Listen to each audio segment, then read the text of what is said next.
Bismillahirrahmanirrahim. Assalamualaikum warahmatullahi wabarakatuh.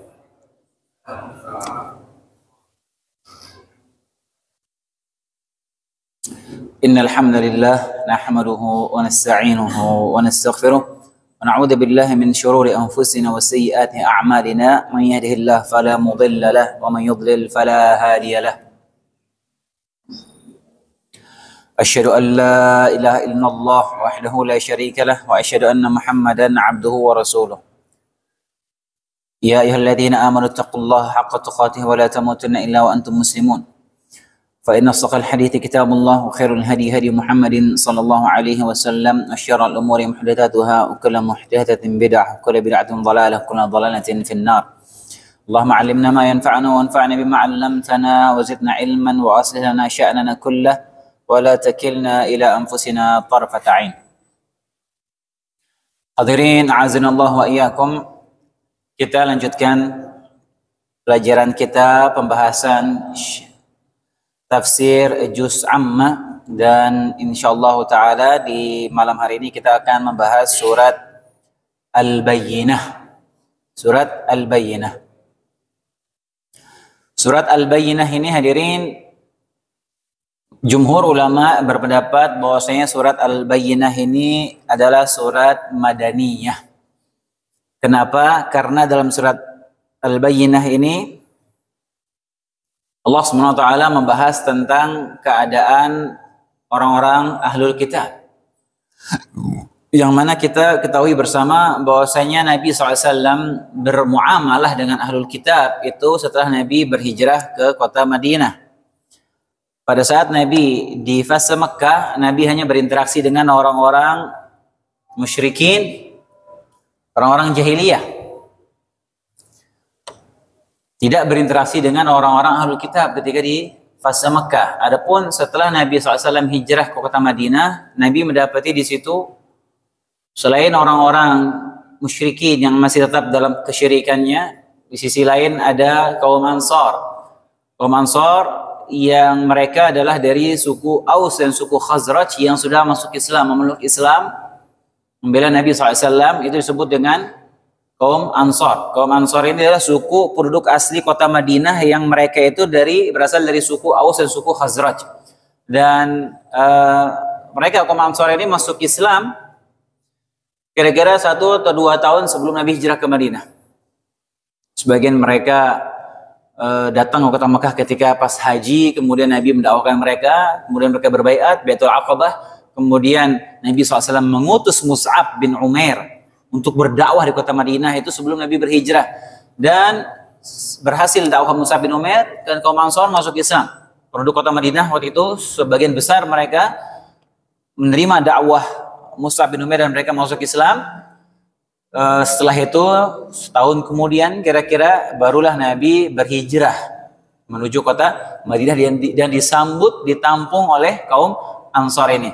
Nah, di situ juga di Madinah ketika itu ada suku-suku Yahudi. Suku-suku Yahudi, dan mereka terbagi dalam 3 suku besar. Sudah mereka itu menjadi penduduk Madinah, mereka menetap di kota Madinah sudah cukup lama, ratusan tahun. Itu suku Bani Nadir, Bani Quraidah, dan Bani Qainuqa. 3 suku besar Yahudi itu ada di kota Madinah. Kenapa mereka ada di kota Madinah? Padahal mereka itu bukan penduduk sana, tapi mereka datang, ya mungkin sudah dari berapa tahun, ratusan tahun silam mereka datang, mereka membuat pemukiman di situ, di kota Madinah. Kenapa? Karena mereka menunggu Nabi terakhir yang mereka tunggu-tunggu. Nabi terakhir yang disebutkan dalam kitab-kitab mereka. Nabi terakhir yang disebutkan dalam Taurat. Nabi terakhir yang mereka tahu betul bagaimana karakternya, ciri-ciri fisiknya, mereka tahu betul. Mereka hafal betul, ini Nabi terakhir ini ciri-ciri begini, ya tanda kenabiannya begini bentuknya, ada sebelah sini, begini dan begitu, sampai Nabi terakhir ini akan berhijrah ke kota atau daerah yang banyak kebun kurmanya. Dan mereka tahu betul itu. Disebutkan dalam kitab-kitab mereka, disebutkan oleh para rahib-rahib mereka. Makanya mereka sangat menanti Nabi terakhir ini. Dan mereka mendeteksi lah tempat yang dimaksud yang banyak kurmanya itu adalah kota Madinah, sehingga mereka menunggu di situ. Kita tahu nih, di kota asalnya Nabi terakhir ini akan tertindas, mengalami tekanan dari kaumnya sehingga berhijrah ke kota Madinah, dan mereka menunggu itu. Dan mereka ini betul-betul sangat menanti Nabi terakhir ini, orang-orang Yahudi ini. Kayak Nabi Allah SWT menyebutkan tentang keadaan mereka, orang Yahudi ini, alladzina atainahumul kitab ya'rifunahu kama ya'rifuna abna'ahum. Orang-orang yang Allah berikan kitab kepada mereka, yaitu ahlul kitab, orang Yahudi dan Nasrani, mereka tahu betul tentang Nabi Muhammad sebagaimana mereka mengenal anak-anak mereka sendiri. Orang kalau kita sama anak sendiri tahu anak kita itu ciri-ciri fisiknya kayak gimana, sifatnya kayak gimana, mainnya di mana aja, dia tahu betul. Kita akan tahu betul, kenapa? Karena anak kita. Nah, begitulah mereka orang Yahudi, orang ahlul kitab ini faham betul tentang Nabi terakhir ini karena diceritakan detail dalam kitab-kitab mereka. Kayak Allah menyebutkan mereka kenal betul sama Nabi terakhir sebagaimana mereka kenal sama anak-anaknya. Dan satu hal yang membuat mereka itu kecelek lah ibaratnya, tatkala mereka menyadari bahwasanya Nabi terakhir yang mereka tunggu-tunggu sudah ratusan tahun itu ternyata bukan dari Bani Israel. Itu aja yang menjadikan mereka itu terpukul. Dan mereka sangat mengharapkan Nabi terakhir ini, mereka mengira itu Nabi terakhir dari keturunan mereka, dari Bani Israel. Karena emang nabi-nabi sebelum Nabi Muhammad SAW, dari sejak Nabi Ibrahim, keturunan Nabi Ibrahim itu semuanya dari keturunan Bani Israel ini hadirin. Dan nabi di Bani Israel itu sangat banyak sekali. Banyak sekali nabi. Kita tahu Nabi Ibrahim punya anak laki-laki ada 2. Siapa anaknya Nabi Ibrahim, Marwan? Sama Ismail sama Ishak. Nabi Ibrahim punya anak pertama Ismail dari Hajar. Nggak lama dari Sarah dapat anak juga namanya Ishak. Dua-duanya Nabi. Nah, dari Nabi Ishak dia dapat anak lagi laki. Siapa anaknya Nabi Ishak? Siapa anaknya Nabi Ishak hadirin? Nabi Yakub alaihissalam. Nah, Nabi Yakub ini nama lainnya Nabi Yakub itu adalah Israel. Jadi hati-hati ketika orang nafsu bener pengen melaknat orang Yahudi, dia melaknat apa? Israel, nggak boleh. Israel itu namanya Nabi Yakub alaihissalam. Kalau mau melaknat, laknat Yahudnya. Jangan kita itu Israel, mereka bawa-bawa nama Nabi Yakub jadi ini negara mereka. Israel itu namanya Nabi Yakub alaihissalam. Nah, disebut Bani Israel artinya anak keturunannya Yakub alaihissalam. Nah, anaknya Nabi Yakub ada berapa, hadirin? Anaknya Nabi Yakub berapa? Anaknya Nabi Yakub ada berapa? Ada 12. Ada 12 anaknya Nabi Yakub, di antaranya adalah Nabi Yusuf alaihissalam. Nah, semua keturunan Bani Israel dari 12 anaknya Nabi Yakub ini. Maka disebut Bani Israel. Anak keturunannya Israel dari 12 ini. Makanya orang Yahudi itu ada 12 suku dia keturunannya. Keturunan dari 12 anaknya Nabi Ibrahim. Bahkan disebutkan dalam kitab sejarah, disebutkan oleh para ulama tafsir ketika Nabi Musa itu dia menyeberangi laut yang terbelah. Jika dia membelah lautan, Nabi Musa atas izin Allah membelah lautan itu sehingga Bani Israel yang diselamatkan ini menyeberang, disebutkan dalam kitab-kitab ahli tafsir itu lautnya itu terbelahnya bukan 1 tapi 12. Jadi masing-masing suku melewati belahan tersendiri. Nah, semua nabi setelah itu, semua nabi setelah Nabi Yakub itu semuanya sampai Nabi Isa itu dari keturunan Bani Israel ini hadirin. Nabi Musa alaihissalam, Nabi Harun, Zakaria, Nabi Isa, semuanya dari Bani Israel ini. Semuanya nabi-nabi Bani Israel. Nabi Sulaiman, Nabi Daud, semuanya nabi dari Nabi Israel. Makanya Nabi Ibrahim itu disebut Abul Anbiya, bapaknya para nabi. Sampai Nabi Isa. Semua keturunan dari Bani Israel. Nah, mereka orang Yahudi ini tahu nih Nabi terakhir ini akan diutus sebentar lagi waktunya. Diutusnya sebentar lagi akan muncul, sehingga mereka menunggu di Madinah. Nah, dari jalurnya Nabi Ismail, keturunannya nggak ada yang jadi nabi sepanjang rentetan sejarah itu, nggak ada jadi nabi. Yang terakhir Allah mentakdirkan nabi terakhir, penutup para nabi, Nabi Muhammad SAW, bukan dari jalurnya Ishak, melainkan dari jalurnya Nabi Ismail ini. Ini yang mereka tidak terima. Orang Yahudi ini, itu mereka yang terpukul sekali dia dengan realita itu. Karena subhanallah ya, ini sekali lagi bahayanya fanatisme kesukuan, fanatisme golongan, fanatik sama tradisi nenek moyang, ini membinasakan manusia. Hati-hati. Ya, ketika sudah datang kebenaran, datang hak depan mata kita, kita nggak mau tinggalkan gara-gara apa? Tradisi nenek moyang, gara-gara apa ini kesukuan, ini bukan dari suku kita, ini akan membinasakan manusia. Hati-hati. Orang dia rela menolak kebenaran yang sudah terang benderang di depan mata mereka gara-gara apa? Gara-gara masalah seperti ini. Fanatisme kesukuan, fanatisme golongan, ini hati-hati ya. Hati-hati. Ya subhanallah, zaman sekarang banyak yang terang-terangan, sampaikan jelas ini nggak boleh. Ini nggak bisa, dia bilang nggak apa-apa, ini sudah tradisi. Bahkan ditantang terang-terangan itu perkara tersebut gara-gara apa? Gara-gara dia nggak mau meninggalkan tradisi itu, subhanallah. Na'udzubillah, hati-hati. Ya, ini penyakit seperti itu. Nah, bahkan mereka itu sering sesumbar. Jadi selama mereka menetap di kota Madinah, mereka ini sering sekali ribut sama suku Aus dan suku Khazraj ini, yang nanti kemudian menjadi kaum Ansar. Mereka sering sekali ribut, sering ada terjadi masalah antara mereka, dan kalau terjadi perselisihan antara mereka, mereka itu selalu sesumbar. Dan ini benar, disebutkan oleh para ulama di kitab tafsir membawakan riwayat ini. Mereka selalu sesumbar. Dia bilang apa? Nanti kalian tunggu aja, sebentar lagi nabi kita akan muncul dan kami akan perangi kalian bersama nabi itu, dan dia tidak mungkin kalah. Sering saya dia ngomong gitu.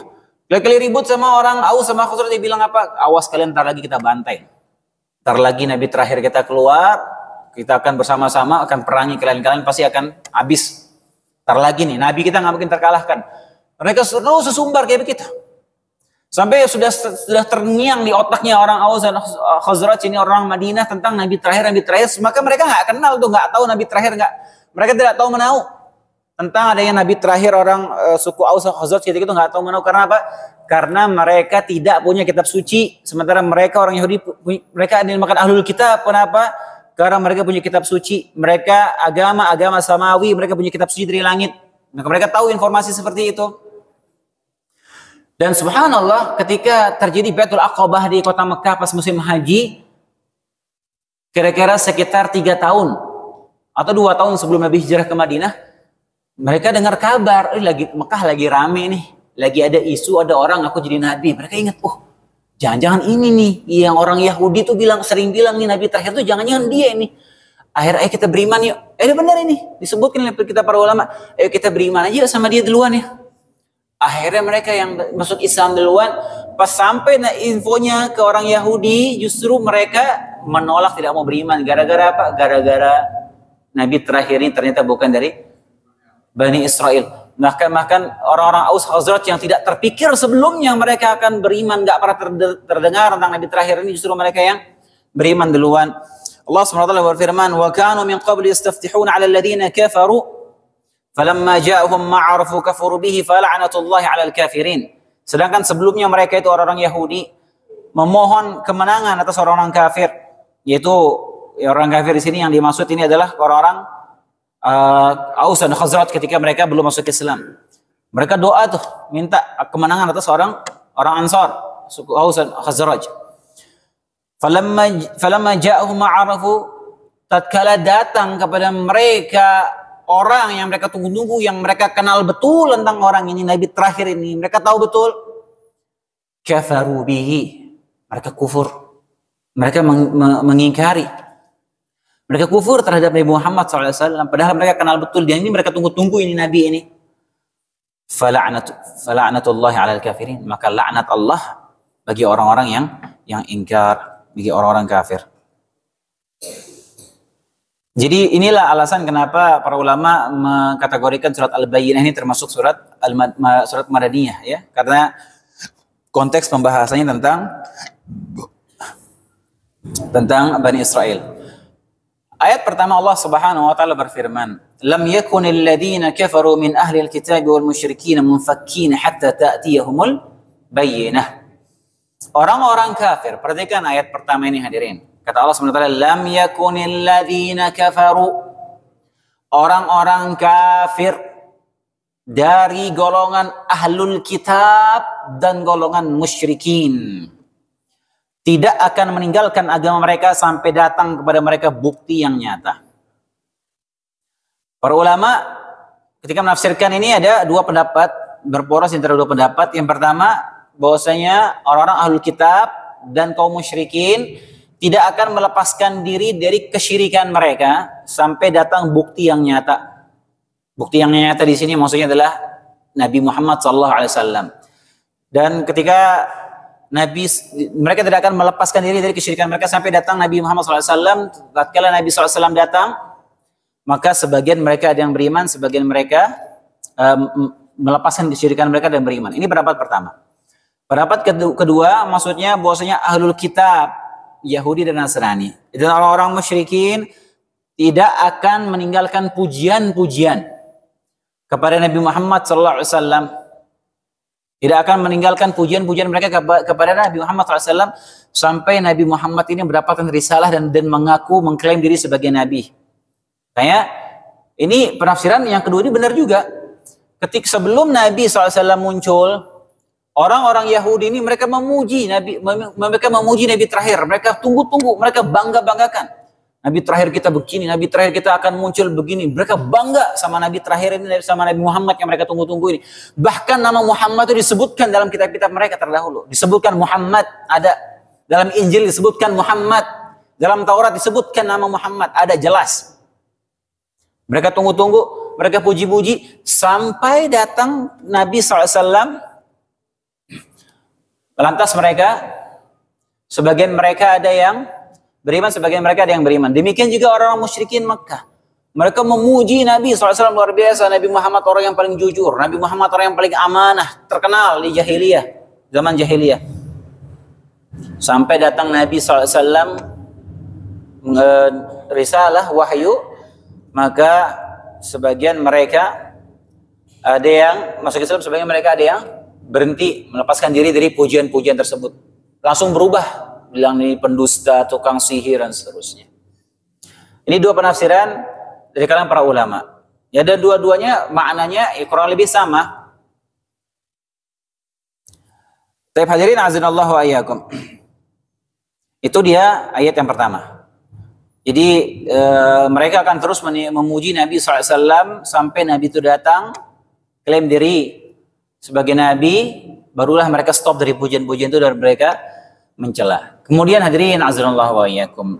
Ayat dalam surat ini, ayat pertama ini juga dalil tegas yang menyatakan bahwasanya seluruh ahlul kitab dan seluruh orang-orang musyrikin itu termasuk dalam golongan orang-orang kufar semuanya.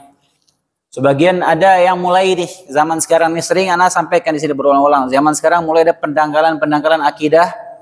Ya, hati-hati, terutama di Indonesia ini. Mereka menolak, nggak mau mereka menyatakan orang Yahudi dan Nasrani sebagai orang kafir, bilang enggak. Di Al-Quran saja mereka tidak dikatakan kafir, mereka disebut ahlul kitab katanya. Sebagian lagi ada kemarin belum lama ini, perempuan nggak tahu itu dia siapa, ya ibu-ibu pakai jilbab, dia membela, nggak ada. Dalam Al-Quran makna kafir tuh maknanya banyak, disebutkan begini, kita nggak bisa menyatakan mereka sebagai orang kafir. Terus apa? Ini ayat mau dikemanakan?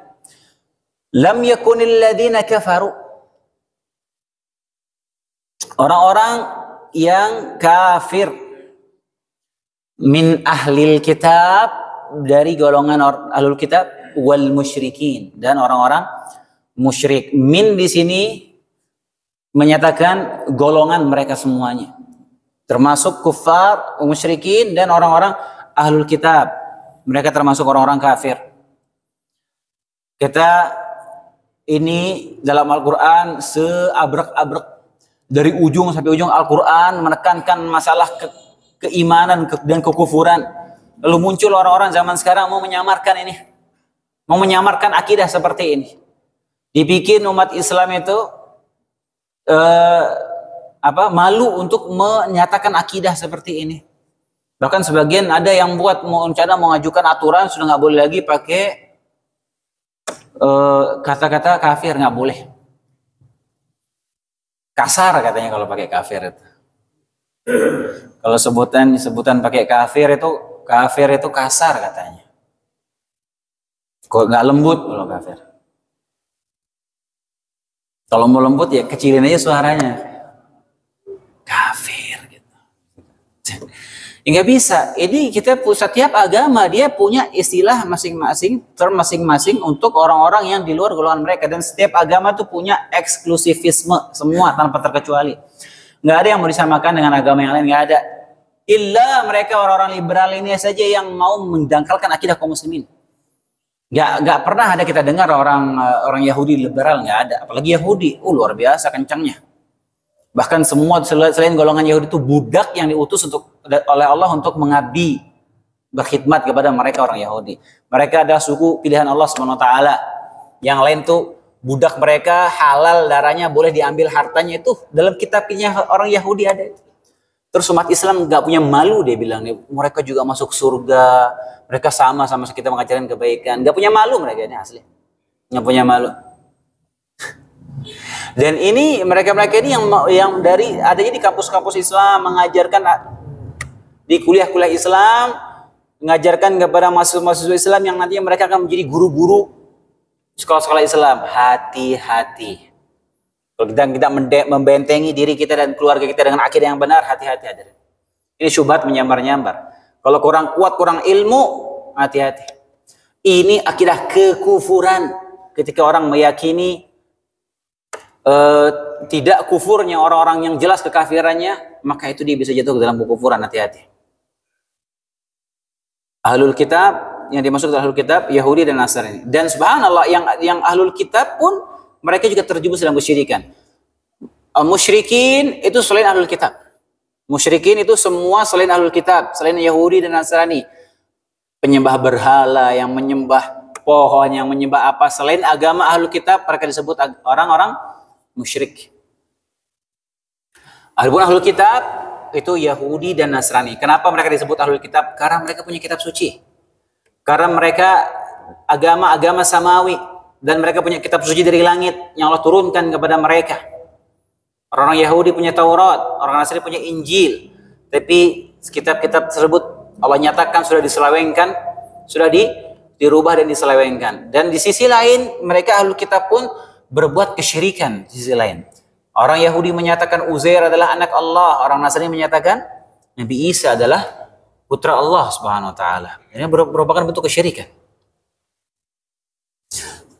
Orang-orang Nasrani menyatakan Trinitas.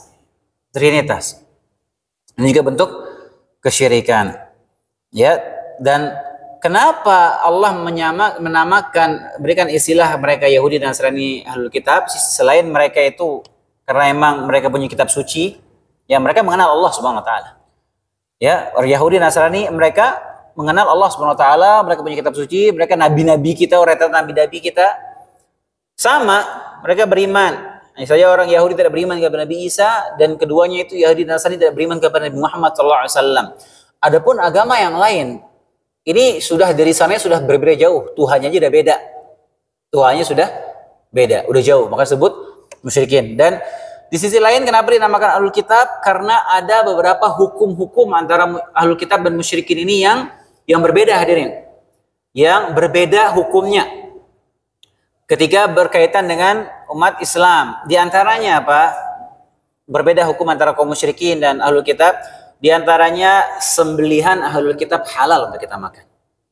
Sembelihan mereka Yahudi dan Nasrani boleh kita makan. Adapun sembelihan orang-orang musyrikin haram untuk kita makan.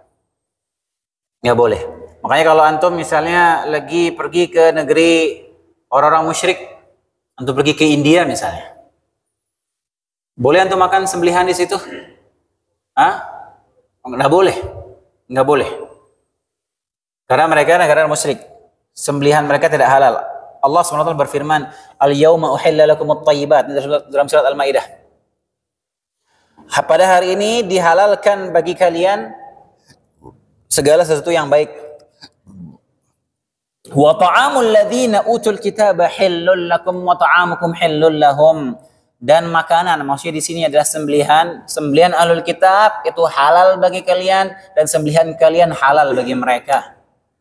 Halal. Ini Allah bedakan. Kalau sembelihan ahlul kitab Yahudi dan Nasrani boleh kita makan. Tapi kalau sembelihan orang-orang musyrikin nggak boleh.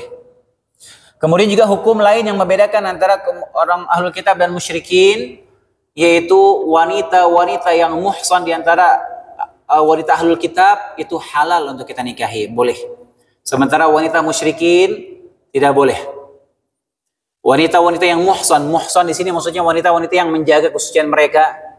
Wanita-wanita Yahudi dan Nasrani yang menjaga kesucian mereka, bukan wanita pezina di antara mereka, boleh nikah sama laki-laki muslim. Sementara kalau wanita yang orang musyrikin nggak boleh, haram. Nggak boleh untuk menikah sama laki-laki muslim. Dalilnya mana? Dalilnya lanjutan ayat yang tadi, masih sama surat Al-Maidah. Kata Allah Subhanahu wa taala, "Wal muhsanatu minal mu'minat wal muhsanatu minal mu'minati wal muhsanatu minal ladzina utul kitaba min qablikum." Dan wanita-wanita muslimat, wanita-wanita yang muhsan, yang menjaga kesucian mereka dari kalangan wanita-wanita muslimah, wanita-wanita mukminah, dan wanita-wanita yang menjaga kesucian mereka dari kalangan wanita ahlul kitab. Idza ataytumuhunna ujurahunna muhsinina ghairu musafihina wala muttakhidhi akhdan. Tatkala kalian sudah memberikan mahar kepada mereka dengan cara yang baik, kemudian kalian menikahi mereka dengan bukan untuk bermaksud berzina dan bukan untuk bermaksud muttakhidhi akhdan, itu maksudnya menjadikan wanita itu wanita simpanan, peliharaan, pacaran, enggak. Kalau dia niat menikahkan dengan cara yang baik, dikasih mahar, wanita ahlul kitab yang muhsan, maka boleh untuk menikahi. Bagi laki-lakinya ya, perhatikan. Laki-laki muslim menikahi wanita ahlul kitab boleh. Ayat Al-Quran menyebutkan itu dalam beberapa ayat. Tapi kalau wanita muslimah nikah sama laki-laki ahlul kitab boleh atau tidak? Tidak boleh, haram hukumnya. Nggak boleh, tidak sah. Kalau dia berani nekat nikah, maka dia akan berzina hukumnya. Nggak boleh. Itu ada perbedaan hukum di situ.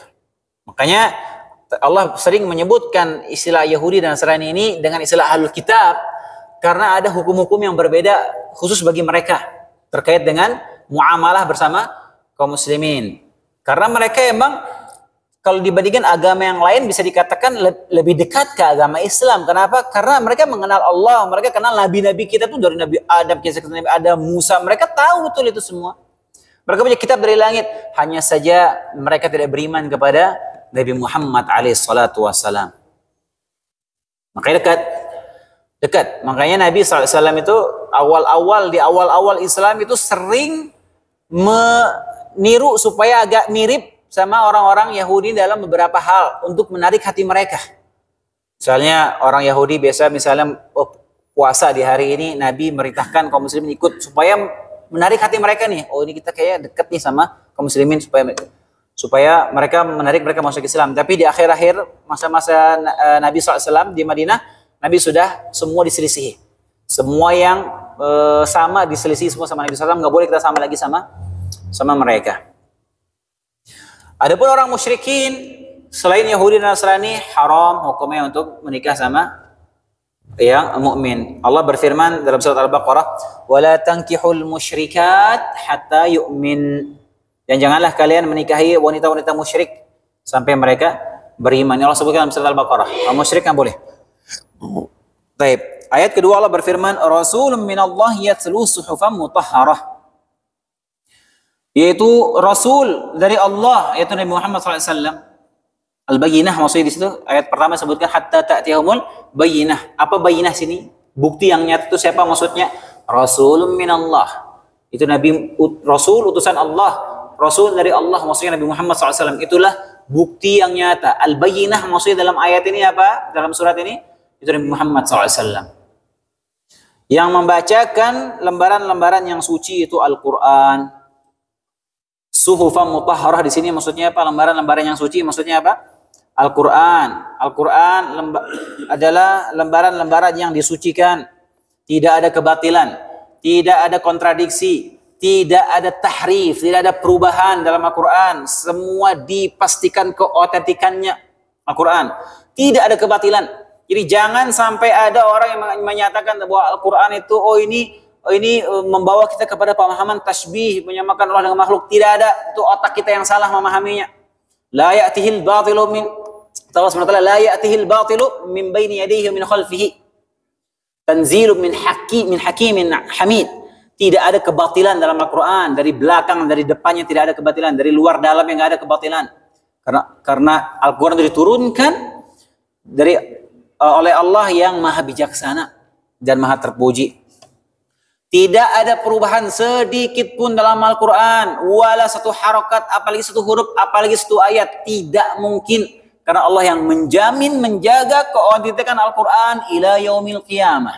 Allah SWT, inna nahnu nazzalna dzikra wa inna lahu lahafidhun. Sungguhnya kami yang menurunkan adzikr, yaitu Al-Quran, dan kami yang akan menjaganya langsung. Silahkan rubah satu harokat sih dalam Al-Quran, maka pasti akan ketahuan. Tidak akan mungkin itu bertahan. Mustahil. Al-Quran 1400 abad, 14 abad 1400 tahun, antum lihat tidak ada berubah sedikit pun isi Al-Quran. Mau yang Al-Quran dari zaman ditulis masih belum ada titik-titiknya, belum ada harakatnya. Al-Quran zaman ratusan tahun yang lalu ditemukan sama sekarang antum bandingkan. Tidak ada yang berubah sedikit pun. Kenapa? Karena Allah yang jaga. Allah jaga Al-Quran di dalam dada-dada manusia. Anak-anak kecil pada hafal Al-Quran. Mau rubah satu harokat saja dalam Al-Quran, coba bikin Al-Quran, cetak Al-Quran sendiri, rubah satu harokat saja atau satu huruf, antum masukkan, sisipkan ke dalam masjid, maka pasti akan ketahuan. Gak mungkin bisa ada yang merubah Al-Quran. Bahkan kalau ada orang dia meyakini ada perubahan dalam Al-Quran, ada yang meyakini ada ayat yang dirubah dalam Al-Quran, ada pengurangan, ada penambahan, maka dia keluar dari Islam. Maka orang yang meyakini demikian, dia kufur. Dia keluar dari Islam ketika dia meyakini adanya perubahan dalam Islam. Adanya perubahan dalam Al-Quran. Kenapa? Karena dia menentang ayat yang menjamin penjagaan Allah terhadap Al-Quran. Orang-orang Rafidah, orang-orang Syiah Rafidah, dia bilang ada sekitar belasan juz yang dihilangkan dari Al-Quran, kata mereka. Mending kalau satu ayat, satu surat gitu. Ada belasan juz. Yang tadinya Al-Quran itu besar, menurut keyakinan mereka, dirubah sama para sahabat, menurut keyakinan sebagian golongan dari orang-orang Rafidah. Ketika orang-orang Rafidah meyakini keyakinan seperti ini, maka ini keyakinan kekufuran. Dia meyakini ada perubahan, meyakini Al-Quran didistorsi, maka ini kira kekufuran. Berbeda dengan kitab-kitab suci yang sebelumnya Allah turunkan, Allah sendiri yang menyatakan dalam banyak ayat dalam Al-Quran setelah terjadi perubahan di situ. Mereka merubah kitab-kitab suci mereka, dirubah dalam banyak ayat Allah menyebutkan perubahan tersebut. Nah, sebaliknya Anda pernah dengar, subhanallah ya, ada seorang Habib, ini Habib terkenal, masih muda, anak-anak muda banyak suka sama dia. Anda pernah dengar cuplikannya, dia ngomong di salah satu podcast besar di Indonesia ini. Dia bilang apa? Ketika dibahas masalah ini, masalah perubahan dalam Injil, dia bilang apa? Iya, saya pernah berbicara sama Pak Pendeta ini. Dia bilang, itu tidak benar. Ada perubahan dalam Injil itu begini. Seakan-akan dia membela ucapan pendeta tersebut, bahwasanya dalam Injil itu tidak ada perubahan, dia membela itu. Dia Habib nih, Muslim harusnya. Terus kemana ayat-ayat Al-Quran yang menyatakan Allah sendiri menyatakan bahwa setelah tadi perubahan mereka merubah kitab-kitab tersebut? Ini hati-hati, ya hati-hati. Salah-salah tontonan, hati-hati. Kurang kuat basic kita punya pagari kita dengan ilmu, hati-hati. Zaman sekarang ini, ya banyak yang penyebar syubhat itu bertebaran di zaman sosial media sekarang. Hati-hati. Ya subhanallah. Itu Allah yang menyatakan dalam Al-Quran, dalam banyak ayat terjadi perubahan di kitab-kitab sebelumnya. Karena apa? Karena kitab-kitab sebelum Al-Quran itu Allah tidak menjamin penjagaannya. Allah serahkan penjagaannya kepada para ulama, para rohib-rohib di rohib mereka. Tapi mereka merubahnya. Allah sebutkan, Inna anzalna taurat fiha hudan wa nur yahkumu bihan nabiyyun walladzina aslamu lilladzina hadu warrabbaniyuna wal ahbar bimastuhfidhu min kitabillahi wa kanu alaihi syuhada.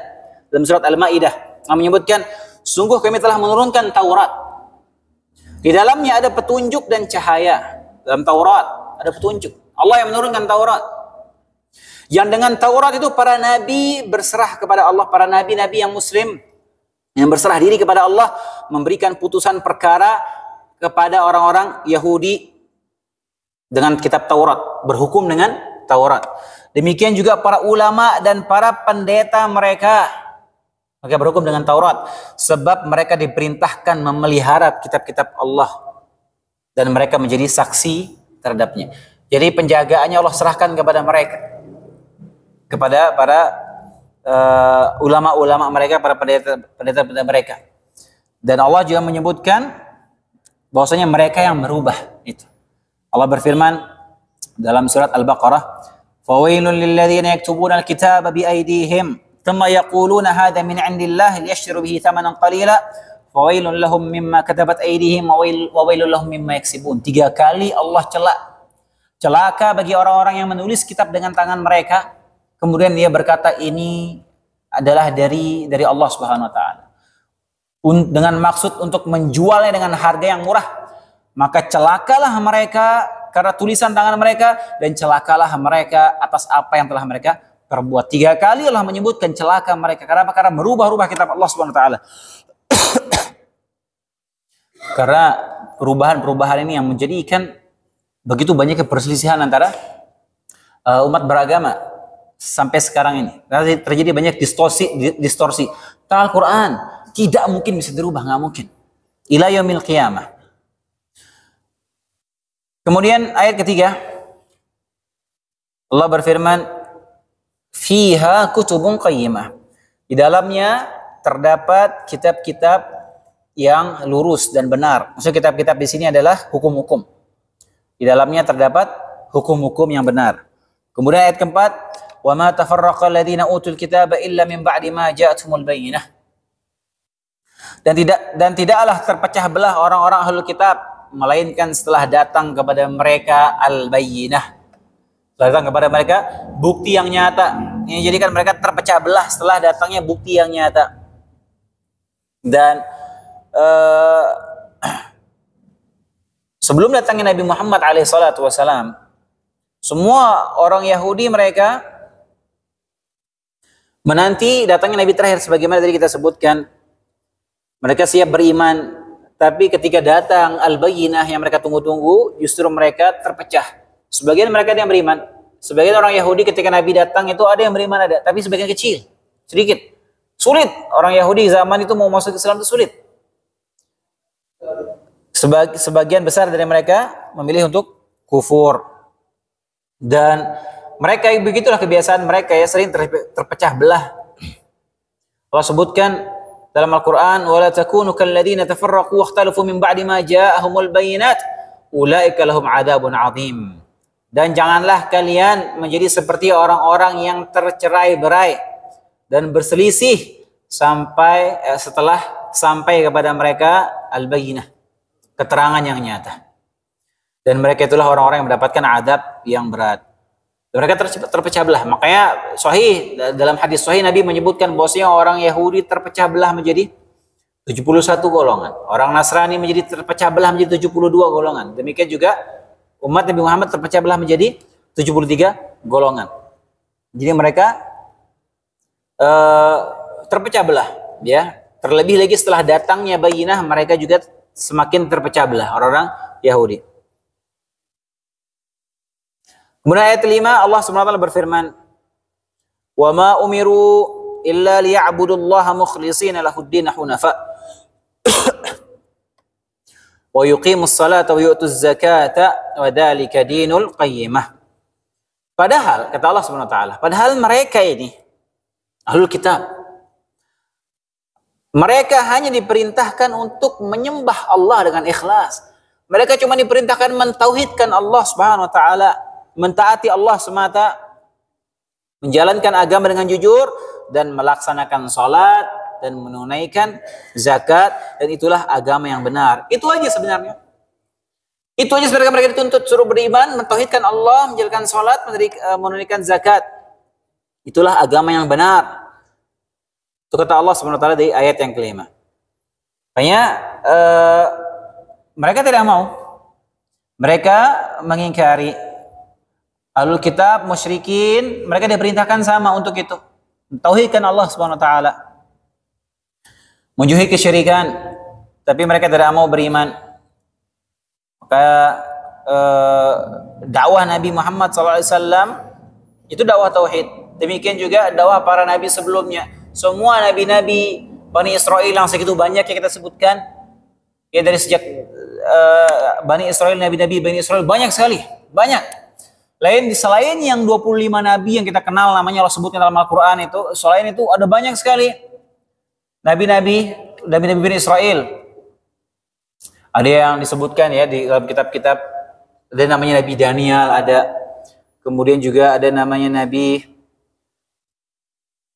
Khidir, banyak. Nabi-nabi yang selain yang di 25 itu ada banyak sekali. Banyak kan mereka itu di Bani Israel. Semuanya mendakwahkan agar mereka mentauhidkan Allah SWT tanpa terkecuali. Semuanya. Terlalu banyak ayat dalam Al-Quran yang menyebutkan bahwasanya para nabi semuanya memerintahkan kaumnya untuk bertauhidkan Allah Subhanahu wa taala. Itu tuntutan pertama. Mereka bertauhid, juga kesyirikan. Tapi mereka tidak mau. Ya, semua nabi mengajak umatnya bertauhid. Semua nabi. Kalau kita mau sebutkan ayatnya sesuatu terlalu banyak.